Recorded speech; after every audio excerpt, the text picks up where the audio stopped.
Hello, hello. Welcome back to our Matthew study, and we are in chapter 8. So, you will have watched several videos by now, and there's actually two videos before this that are from my podcast. So, watch those. They go into depth with the Sermon on the Mount and basically Matthew chapters 5 through 7. I wanted to include those. And then there's another one that is about the first part of chapter 8, which is the man with leprosy. So I want you, or the leper. So I want you to go and watch those, watch all those, get caught up. They're all in order before you get to this one, because we are going to start at chapter 8, verse 5 today. So if you not watched those, back up, go watch those, and come back here. For those of you who have caught up and you're ready, here we go. So, when he had entered Capernaum, a centurion came forward to him, appealing to him, Lord, my servant is lying paralyzed at home, suffering terribly. And he said to him, I will come and heal him. But the centurion replied, Lord, I am not worthy to have you come under my roof, but only say the word, and my servant will be healed. For I too am a man under authority, with soldiers under me. And I say to one, go, and he goes, and to another, come, and he comes, and to my servant, do this, and he does it. When Jesus heard this, he marveled and said to those who followed him, Truly I tell you, no one in Israel have I found such faith. I tell you, many will come from the east and the west and recline at the table of Abraham, Isaac, and Jacob in the kingdom of heaven, while the sons of the kingdom will be thrown into the outer darkness. In that place there will be weeping and gnashing of teeth. And to the centurion Jesus said, Go, let it be done for you as you have believed. And the servant was healed at that very moment. So what is going on here? What is Jesus talking about? What is happening? So a centurion is a Roman soldier, and he was in charge of 100 men. Think century 100. So he was in charge of 100 men. He was a Gentile, which means he was not Jewish. He was not from Israel. He was not of Jewish descent. He was not a relative of anyone from the line of Abraham, Isaac, and Jacob. None of that. So he was an outsider. But he had more faith than anyone in Israel, Jesus said. So that caused Jesus to just marvel at his faith. It was basically like, wow, like somebody who wasn't even brought up as Jewish, doesn't know anything about the Torah or any of the laws, any of the rituals or anything, but he has this much faith when Israel or the Pharisees, the religious leaders, had none, and they doubted and they questioned and they wanted sign after sign after sign. But this centurion here, who is a Gentile, who is an outsider, who is of the enemy, I mean, Rome at the time were the ones oppressing Israel, had more faith than anyone in Israel, God's own people. So Jesus marveled at that. I want you to notice that he called him Lord. When he first approached him, he came to him and he called him Lord. I mean, for a Roman centurion, a Roman soldier, to look at a Jewish person and call them Lord, I mean, that is just unheard of in that time. And he even said he knew that he was spiritually poor. We go back to the Beatitudes. Blessed are those who are poor in spirit. He says, I am not worthy to have you come under my roof, but only say the word and my servant will be healed. So he knew where he stood in comparison to Jesus spiritually. He knew he was not enough. He knew that he was broken and just a sinner and tainted by sin. And he knew that. So he knew he was spiritually poor. And that's the first thing that you need to accept Jesus, is to know that you need him. So then, Jesus does his miracle for him. He tells him, he's like, go, let it be done as you have believed. And in that very moment, the servant was healed. So when he talks about, I tell you that many will come from the east and the west and recline at the table of Abraham, Isaac, and Jacob in the kingdom of heaven, he's basically saying the Gentiles. Many Gentiles will come and they will sit at the table with these Jewish leaders, these Jewish forefathers that the Pharisees and the Sadducees and the Jewish people in that time put their faith in. Like, they're not even going to be sitting at the table with them in the kingdom of heaven. Like, they're going to go to a place where there's weeping and gnashing of teeth, because they didn't believe what the scriptures told them about Jesus coming, and they didn't believe that Jesus was God coming down to save us. Like, they didn't believe it. They just thought that he was a prophet or that he was a good teacher, and they did not see him as the Son of God. So that was the problem. And Jesus tells them here that Gentiles are going to come and they're going to sit at the table that I've prepared for, Jacob, Abraham, Isaac, in the kingdom of heaven, and people who actually belong to Israel and the Jewish people. Like, they're not even going to be sitting there. They're going to be in the place where there's weeping and gnashing of teeth. And it's just a picture of the centurion, an outsider, coming and having faith in Jesus. So I thought that was very beautiful. Okay, so the next verse is verse 14. And when Jesus entered Peter's house, he saw his mother-in-law was lying sick with a fever. He touched her hand, and the fever left her, and she rose again and began to serve him. That evening they brought him to many who were oppressed by demons, and he cast out the spirits with a word and healed all who were sick. This was to fulfill what was spoken by the prophet Isaiah. He took our illnesses and bore our diseases. So that's Isaiah 53:4, if you want to write that in your Bible. So, first off, just pointing it out here, this is Peter's mother-in-law. So Peter was married. It doesn't really mention his wife, I don't think, any at all, other than this mother-in-law incident. I don't recall any of the Gospels mentioning Peter's wife. But nevertheless, he had one. He touched her hand, and the fever left her.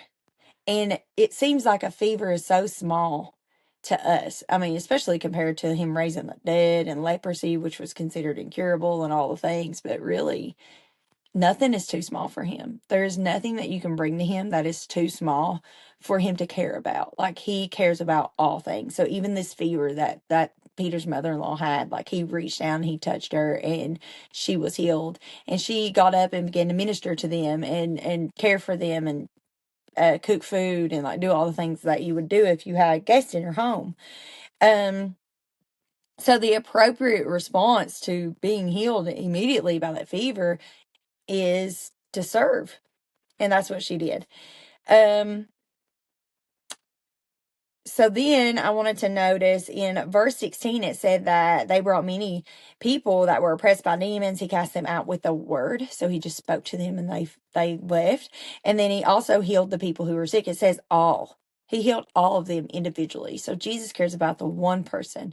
He cares about the masses, but he cares about you as a person. And that just speaks loudly to me. Like, you may work for a place or only be seen as a number for whatever, but there's, in God's eyes, like, you're not just a number. You're not just somebody that can be replaced. Like, you are your own individual.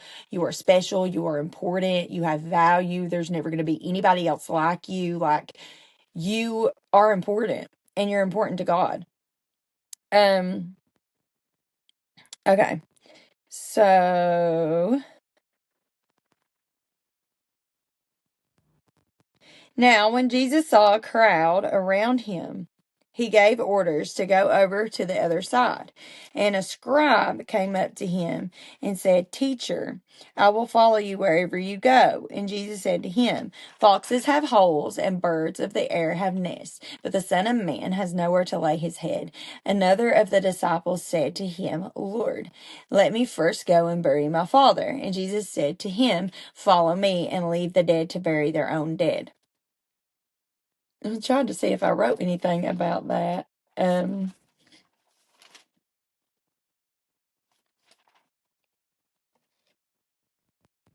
guess not. But anyway, basically, Jesus is calling them, like, if you will follow me wherever I go, like, I don't have anywhere to lay my head.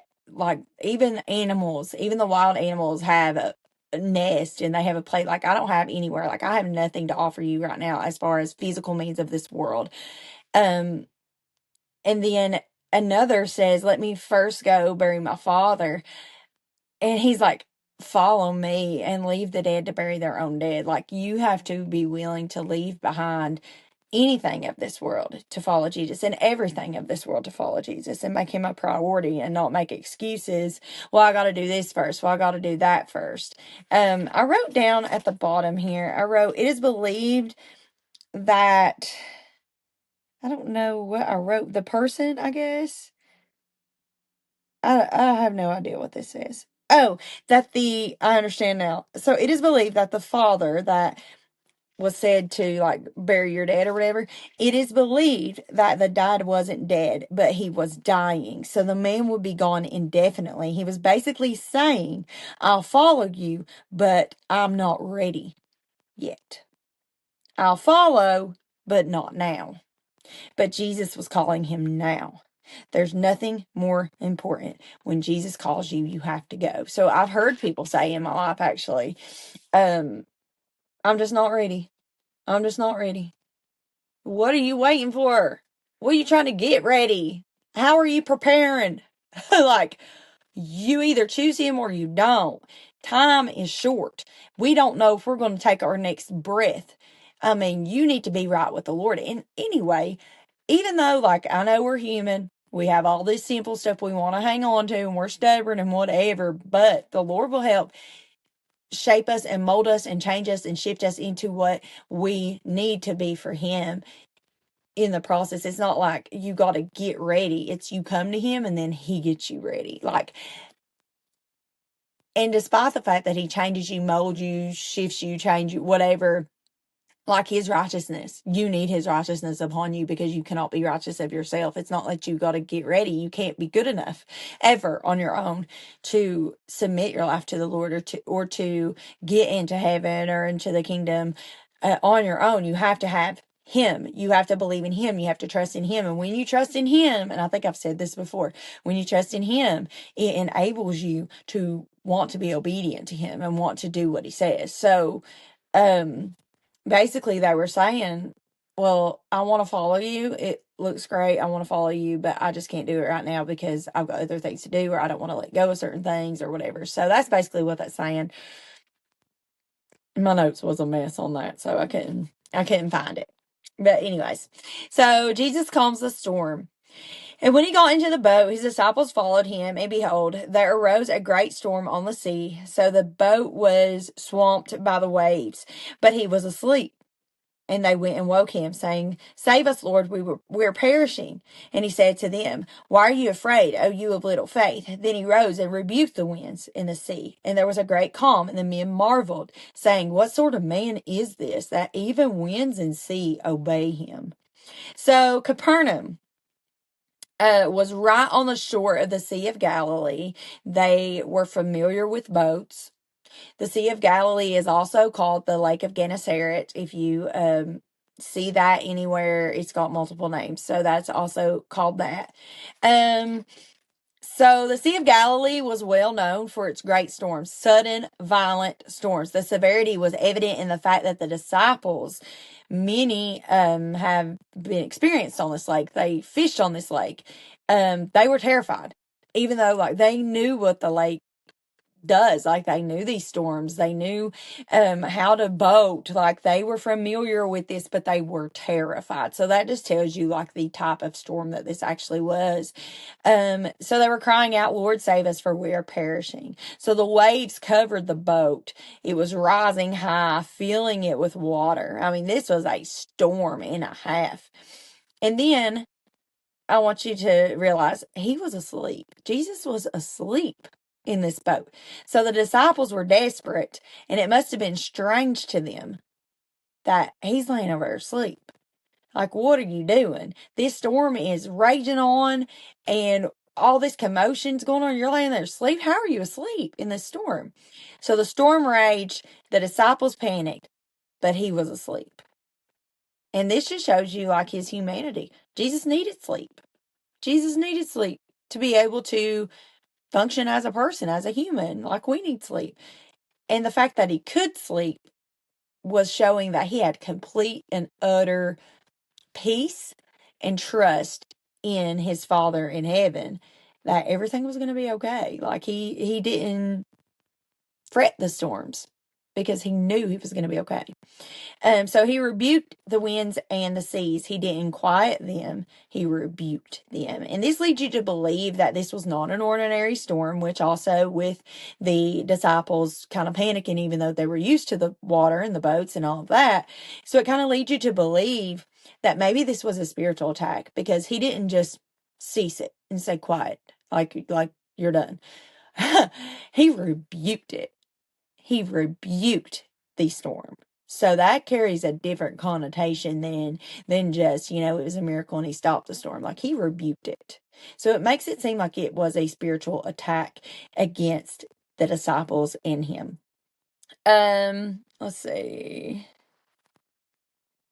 He said, "Why are you afraid, O you of little faith?" So I wrote, he rebuked their fear and unbelief, not their request for waking him up. So he didn't rebuke them for asking for help. He didn't rebuke them for waking him up. He rebuked their fear and their unbelief. He was upset at their fear because fear and unbelief go together.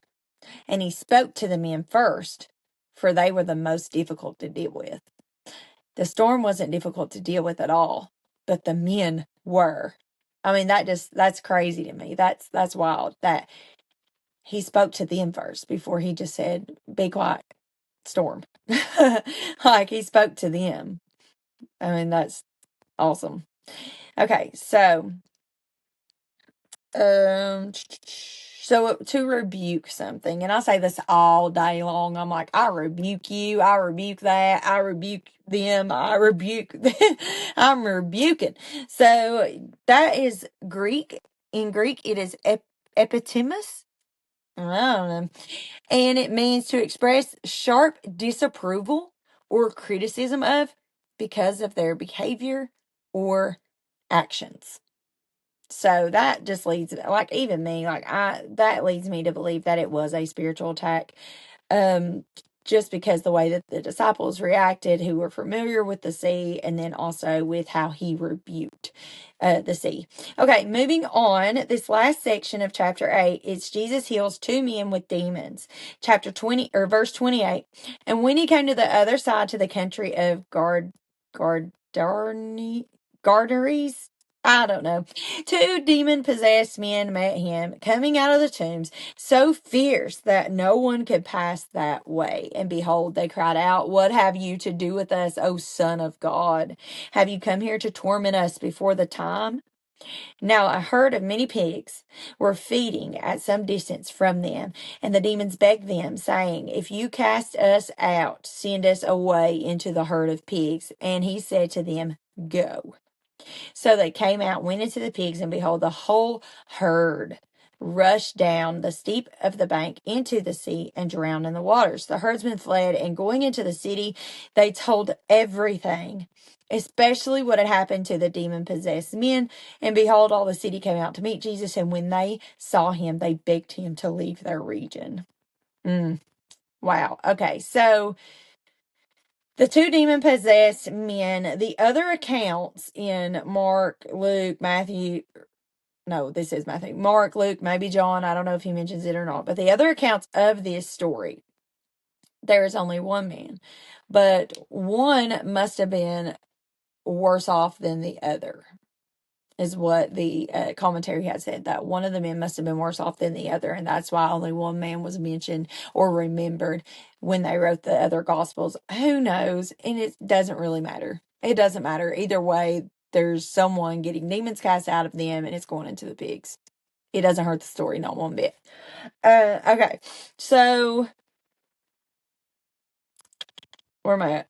Okay, so they're living in the tombs or in graves. Death, darkness, and this would be unclean to Jesus because they are living amongst the tombs and living amongst the dead. It would have been unclean to Jesus because Jewish people cannot touch a dead body.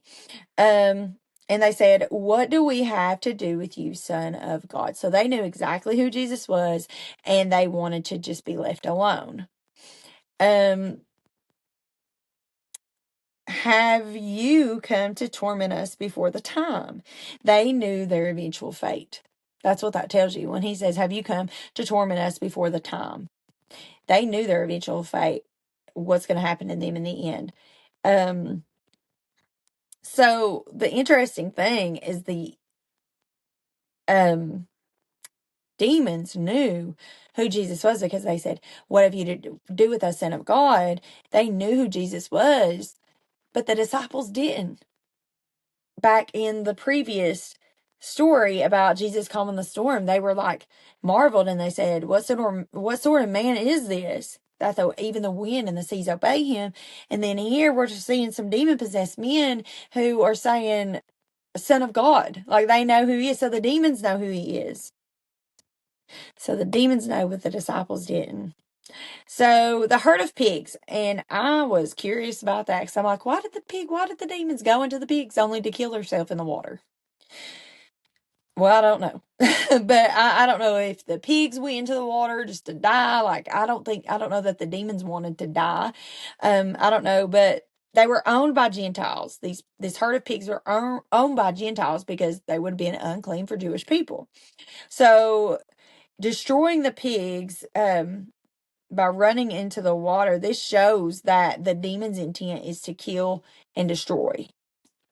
And also, I was like, why on earth were people so upset that demon possessed men got delivered that they wanted Jesus out of their town? I didn't understand, but I looked it up. The people begged Jesus to leave because there was approximately 2,000 pigs. That's a lot of pigs. So hundreds of thousands of dollars just went into that water. Hundreds of thousands of dollars, and that would impact the economy in that area significantly. That is a lot of dollars to just be going and drowning. And then I was like, gosh, Jesus, why would you allow that to happen? Why would you put those demons in those pigs, knowing the pigs are going to go into the water, and then all these people are going to lose all this money, and blah blah blah, because pigs are unclean anyway? He revealed to me pigs were unclean anyway. They shouldn't have been messing with these pigs anyway. They shouldn't have been eating these pigs anyway. They shouldn't have been they shouldn't have been doing it anyway. So it was going against God to even have these pigs and be farming them out, or whatever people do with pigs. I don't know. I'm a vegetarian, so I don't know. But anyway, yeah. So that is why, because they were unclean to Jewish people. They were kosher. Like, they weren't supposed to have any doings with it anyway. So